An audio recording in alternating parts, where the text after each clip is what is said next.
আসসালামু আলাইকুম। সংবাদে আপনাদের সবাইকে স্বাগত জানাচ্ছি। আমি ফিরোজ তোহা। শুরুতেই আরবে কেবলস সংবাদ শিরোনাম। পুরোদমে ইরান, ইসরায়েল এবং নিরীহ ফিলিস্তিনিদের মাঝে ভয়াবহ যুদ্ধ শুরু হয়ে গেছে। আর এরই মাঝে আমাদের হাতে এসেছে যুদ্ধের সবথেকে গুরুত্বপূর্ণ, সবথেকে তাজা আপডেট সংবাদ। প্রথমেই জানাবো, বেন গুরিয়নে ফের হাইপারসনিক ক্ষেপণাস্ত্র হামলা ইয়েমেনের। গাজায় ফিলিস্তিনিদের বিরুদ্ধে চলমান ইসরায়েলি আগ্রাসনের জবাবে ইয়েমেনের সশস্ত্র বাহিনী আবারও ইসরায়েলের বিরুদ্ধে অভিযান চালিয়েছে, যার অংশ হিসেবে আজ ইসরায়েলের প্রধান আন্তর্জাতিক বিমানবন্দরে হাইপারসনিক ক্ষেপণাস্ত্র দিয়ে হামলা চালানো হয়েছে। এরপর জানাবো, ফিলিস্তিনের স্বীকৃতি নিয়ে সোচ্চার ম্যাক্রোর নতুন বার্তা।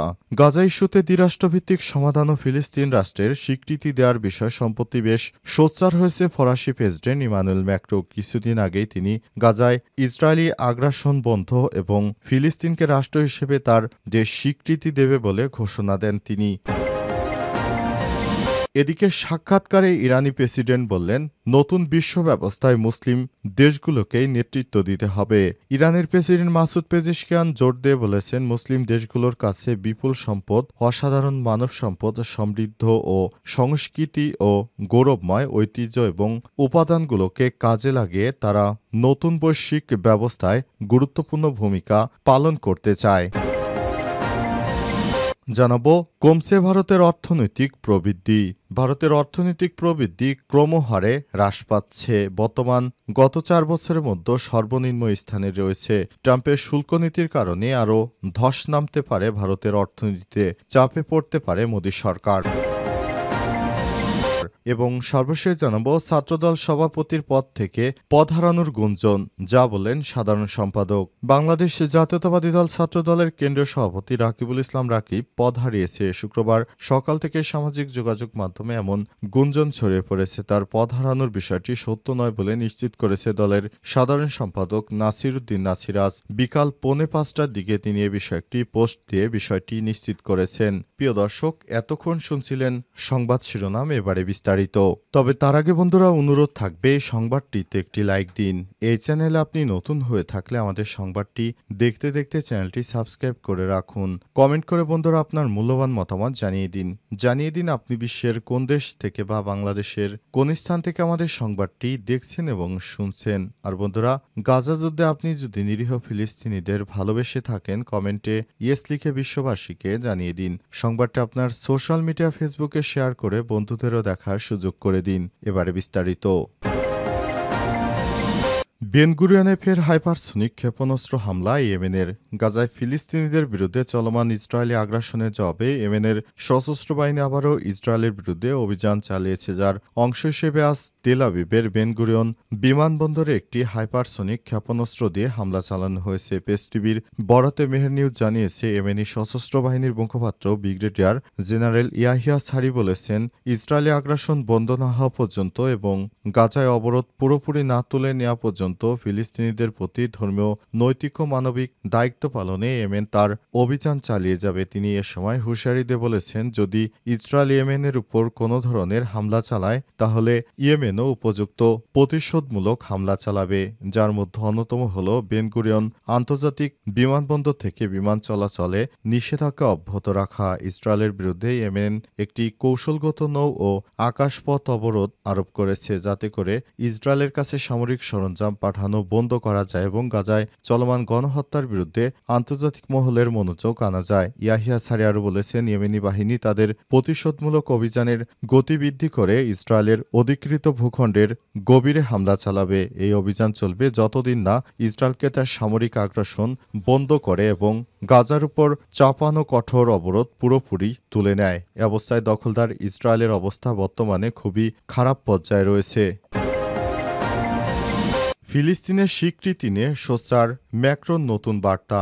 গাজা ইস্যুতে দ্বিরাষ্ট্রীয় সমাধানের ও ফিলিস্তিন রাষ্ট্রের স্বীকৃতি দেওয়া নিয়ে সম্প্রতি বেশ সোচ্চার ফরাসি প্রেসিডেন্ট ইমানুয়েল ম্যাক্রো। কিছুদিন আগে তিনি গাজায় ইসরায়েলি আগ্রাসন বন্ধ ও ফিলিস্তিনকে রাষ্ট্র হিসেবে তার দেশ স্বীকৃতি দেবে বলে ঘোষণা দেন। এর জেরে এবার তিনি বলেছেন, ফিলিস্তিনকে রাষ্ট্র হিসেবে স্বীকৃতি শুধু একটি নৈতিক দায়িত্বই নয়, বরং রাজনৈতিক প্রয়োজনও বটে। আজ সিঙ্গাপুরে শাংরি লা ডায়ালগ নিরাপত্তা সম্মেলনের আগে এক সংবাদ সম্মেলনে সব কথা বলেছেন তিনি। ফরাসি ফরাসি প্রেসিডেন্ট বলেছেন, গাজা উপত্যকার মানবিক পরিস্থিতি যদি অবিলম্বে উন্নত না হয় তাহলে ইউরোপীয় দেশগুলোর উচিত ইসরায়েলের বিরুদ্ধে সম্মিলিত অবস্থান আরও কঠোর করা। ম্যাক্রো আরও বলেছেন, আমাদের সামনে কয়েকটা ঘণ্টা দিনের মধ্যেই কাজ সারতে হবে। তার ভাষায়, ইসরায়েল যদি যথাযথ প্রতিক্রিয়া না দেখায় তাহলে আমাদেরকে মানবাধিকার রক্ষার ধারণাকে ত্যাগ করে নিষেধাজ্ঞা আরোপ করতেই হবে এবং সেই পথেই যেতে হবে। তার মানে গাজায় যে ভয়ানক হামলা চালাতে শুরু করেছে দখলদার ইসরায়েল বাহিনী, তার বিরুদ্ধে পুরোপুরি সোচ্চার এখন ইউরোপীয় ইউনিয়ন। ইউরোপীয় ইউনিয়নের পক্ষ থেকে বারবার নেতানিয়াহুকে সতর্কবার্তা দেওয়া হয়েছে যে কোনো মূল্যে নেতানিয়াহু যেন গাজায় এই ধরনের কর্মকাণ্ড না চালায়। কিন্তু সমস্ত বাধা উপেক্ষা করে নেতানিয়াহু তিনি দখলদার ইসরায়েলি বাহিনীর সহায়তায় এখনও পুরোদমে হামলা চালিয়ে যাচ্ছেন। এ অবস্থায় নেতানিয়াহুকে পৃথিবীর নিকৃষ্ট এই শাসককে পুরোদমে চেপে ধরেছে পশ্চিমারা। এ অবস্থায় নেতানিয়াহুর এখন পতন ছাড়া উপায় নেই। নেতানিয়াহুর বিরুদ্ধে এবার সবাই সোচ্চার হয়েছে। নতুন শাসন ব্যবস্থায় মুসলিমদেরই নেতৃত্ব দিতে হবে বললেন ইরানের প্রেসিডেন্ট মাসুদ পেজেশকিয়ান। ইরানের বর্তমান প্রেসিডেন্ট মাসুদ পেজেশকিয়ান তিনি বলেছেন, আধুনিক বিশ্বে মুসলিমদেরকে অবশ্যই নিজেদেরকে নিরাপত্তা এবং আগামীতে নেতৃত্ব দিতে হবে।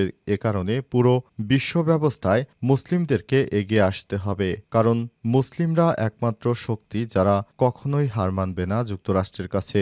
যুক্তরাষ্ট্র যতই ষড়যন্ত্র করুক তাদের এই ষড়যন্ত্র সফল হতে দেবে না মুসলিম বিশ্ব। এ সময় তিনি বলেছেন, আমাদের উচিত আমাদের সর্বশক্তি দিয়ে মুসলিম দেশগুলো একসঙ্গে থেকে তারপর মুসলিম রাষ্ট্রগুলো আমরা একসাথে মিলেমিশে নতুন করে একটি সুন্দর পৃথিবী গড়ে তুলি, যে পৃথিবীতে থাকবে না কোনো হানাহানি। এই হানাহানি মুক্ত পৃথিবীতেই আমাদের আগামী দিনের ভবিষ্যৎ রয়েছে বলে মনে করেন তিনি তুরস্ক, মিশর সহ মুসলিম যেসব শক্তিশালী রাষ্ট্র রয়েছে তাদের সঙ্গেও আলাপ আলোচনা করে দখলদার ইসরায়েলের বিরুদ্ধে কঠোর পদক্ষেপ নেওয়ার আহ্বান জানিয়েছেন। ইরানের পক্ষ থেকে বারবার বলা হয়েছে, যুক্তরাষ্ট্র এবং দখলদার ইসরায়েল যে ষড়যন্ত্র শুরু করেছে সেটা মোকাবেলা করতে মুসলিম বিশ্বকে এক হতে হবে। মুসলিম বিশ্ব কোনোভাবেই দখলদার ইসরায়েলকে এই ধরনের আগ্রাসন চালাতে দেবে না।